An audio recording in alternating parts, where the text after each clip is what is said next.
Hey you guys, I'm really looking forward to be harvesting these beets with you today. It has been long overdue because I planted them back in winter, and out here in the winter there's only like a very small portion, like little spot in the patio that gets about 2 to 3 hours sun in the afternoon. So you can see it's really very low sun in the winter here, and anything about 3.5 feet and below gets 0 sun in the winter. So to plant out these beets, I kind of started testing out how much sun will get the beet roots to swell up. Because you know, beets, you can grow them for the leaves, they're very tasty and edible. But if you want to grow them for the beet roots, they actually require more sun. But how much sun do they actually need for the beet root to actually start to swell up? That's what we're going to be finding out today in this episode, because I'll be harvesting beets that I've grown around in different places in the garden, also in different levels. For example, this is the tier that we'll be first harvesting from. This is the Mr. Stacky. I originally had this placed on the other side because it gets like pretty much full sun in the summer, also with about 2 to 3 hours of sun in the winter. So this tower was over there. It was sitting on top of a milk crate, which means the lowest level of this tier started at about, just like right now, probably counts as being on the second tier or so. Now that I've moved Mr. Stacky to the ground, the first tier is much lower to the ground right now. So by winter, this is definitely going to be a very low lights kind of space to grow. I might put in some mint or something that requires less light to thrive in after I remove the beets here. The beets I pretty much planted out in any random spots in this tower. Got some on the lower level and a second and a third level and so on. And then originally I had just 5 of these towers stacked together. I ended up picking up a second one, and I picked up the second set used. So now I got 7 tiers in this one and in 3 tiers in another location. The one on the highest, like on the top part where I've placed the beet, you're gonna see in a little bit, we're gonna be harvesting that one last, because that is the one that got the most sun out of all the beets that I've planted throughout the patio. So let's start harvesting the beets, starting from the ones that got the least amount of light growing, and then we'll harvest all the way up to the ones that got the most sun. That way we'll be able to compare the difference and how big they can grow, you know, the potential based on the amount of sun they get.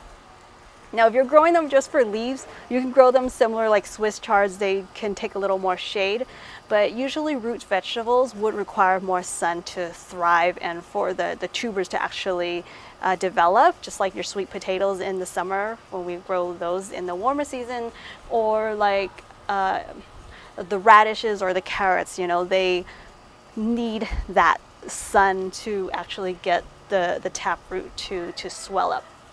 All right, let's get started and harvest these up. I sure cannot wait to get these pulled out, make some, I don't know, stir fries, juices or something with these, pickle them. And the most exciting part is that every time when I pull something out, I'll have the space to put something new in. So let's get started. I got 2 beets planted on the lowest tier, which actually started off right about here. The tower was placed on top of a milk crate. And you can see, and I love having a spinner. Okay, it's time to harvest you.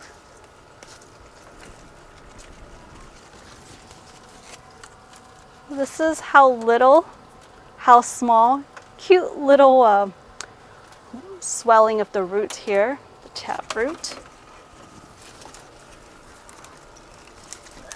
Thank you. I've pretty much been harvesting the leaves to eat all this time, because when they're not getting that much sun, pretty much the entire time in the winter, the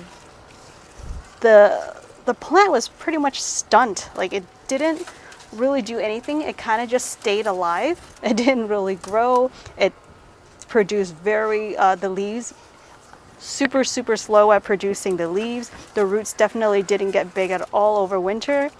But then when we had like The lower tier having lack of sun in the winter would feel like a refrigerator out here.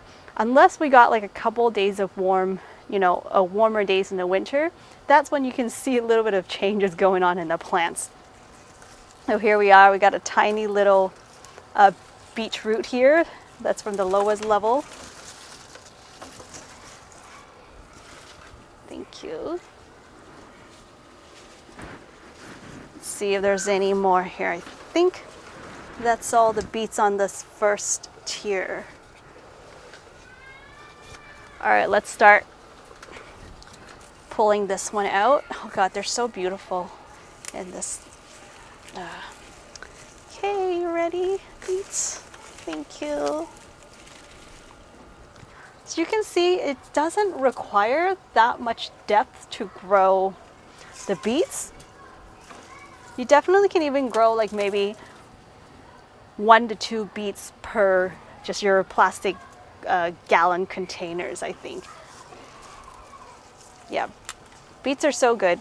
Beets are awesome. They're tasty, they're very nutritious, easy to grow, and they definitely are really great for container garden. You can see they don't take up a whole lot of space to grow. This thing, the depth is probably about 7 to no more than 8 inches in depth for sure.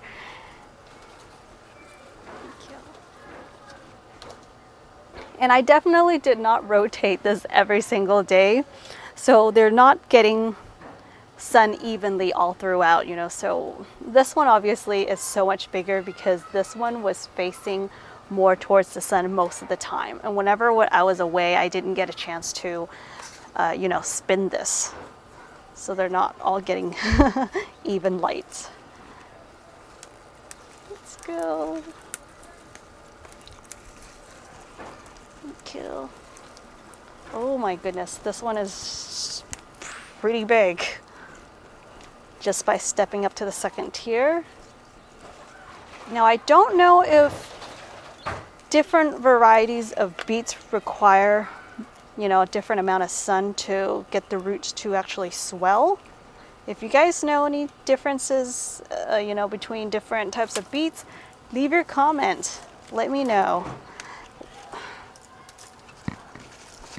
Look at that. Would you look at that?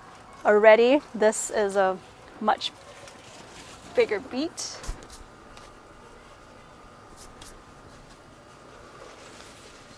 These beets keeps breaking because I don't have that much space, and I keep pushing stuff closer to the wall.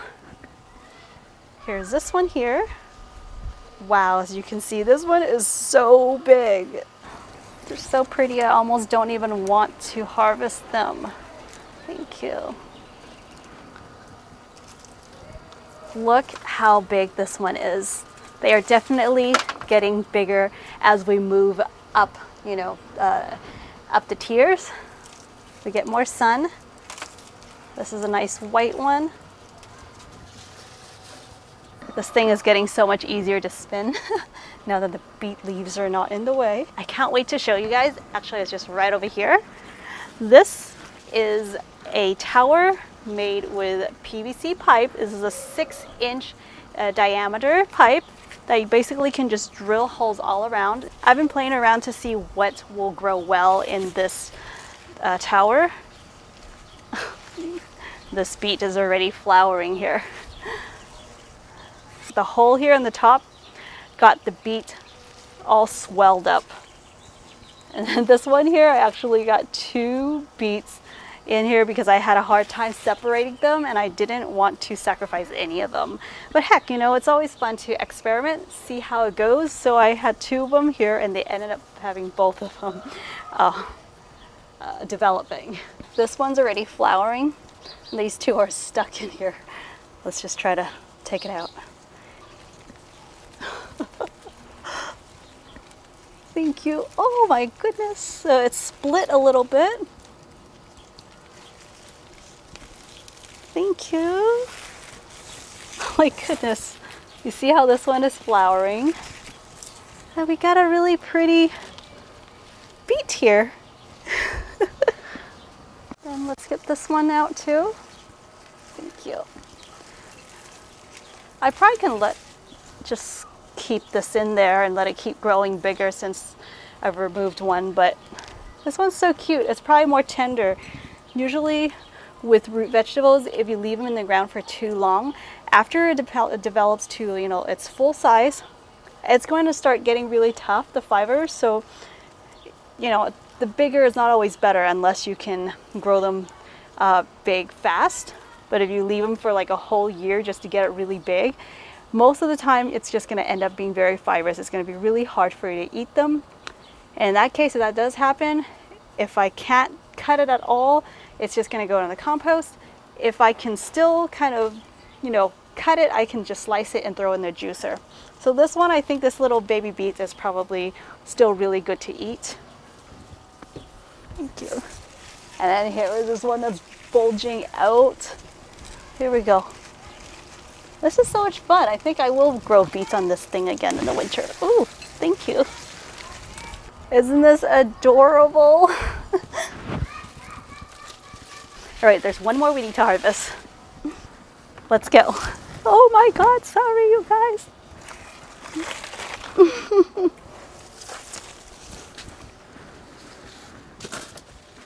Now this one here is part of the original Mr. Stacky. This is that top piece of the other tower that I just showed you. But since I picked up the second set of the tower, I have split them up because it's way too tall to stack 7 of them. So the one that's on top of that one, I ended up placing it here, which means this one that was planted with the strawberries and the peppers was over there getting the most amount of sun. That's why I have the chili up here as well, because they like full sun. And this is how big this beet looks when you plant it. And I think this one being on top, which was I think about at almost 5 feet, 4.5 to 5 feet high, which allows it to get full sun in the winter for me here. You can see this thing is massive for a beet in a small container just like this. Here we go. I have a feeling that this thing is going to be grown, like kind of stuck with the pepper. Oh my gosh, it is so big. Wow.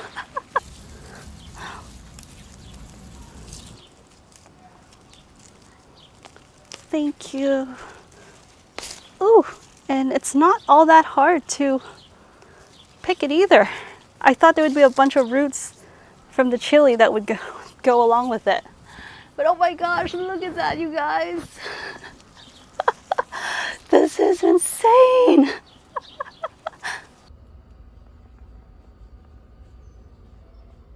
This is a little grow bag that's hanging.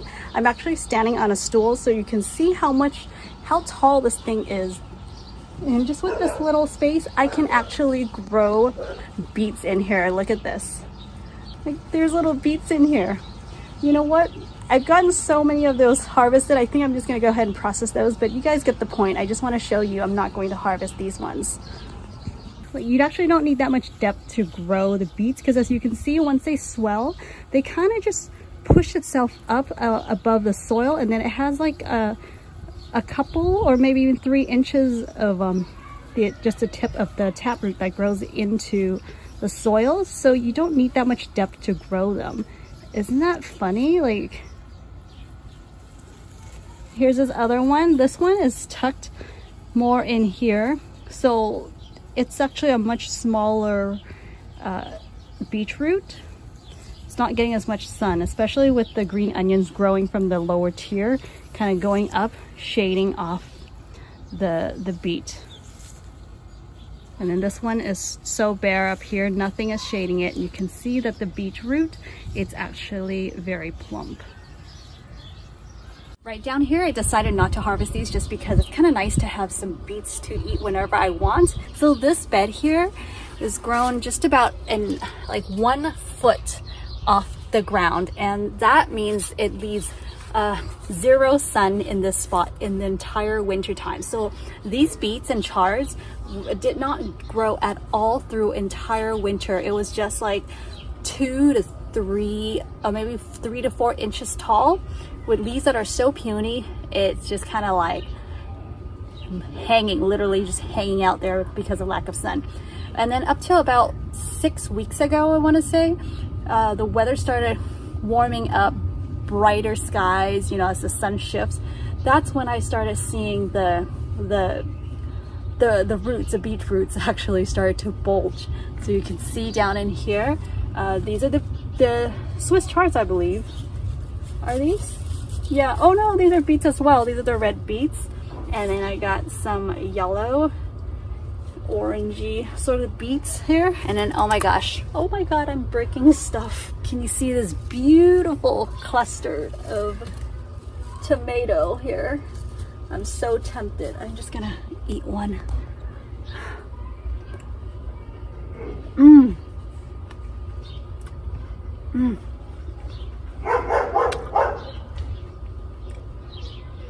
Oh my god, so full of flavor. So good. Okay, back to the beets. This is the size of the beets. You can see it's grown to a pretty decent size now.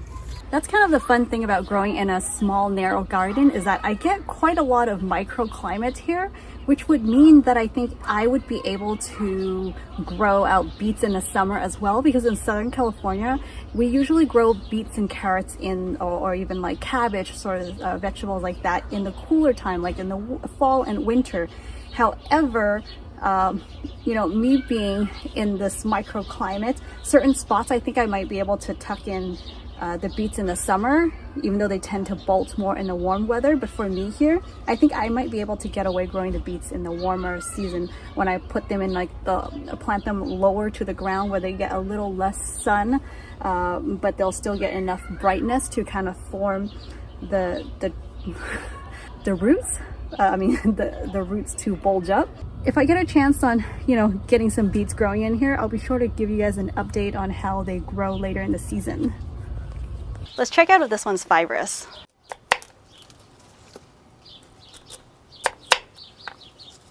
Feels fine to me. So pretty. You know what's the funnest thing about beet roots? Is that you can, oh, it smells so good. It's really good lip stain, or as a little like blotting your cheeks. You can actually, yeah, I think this one is a bit dry.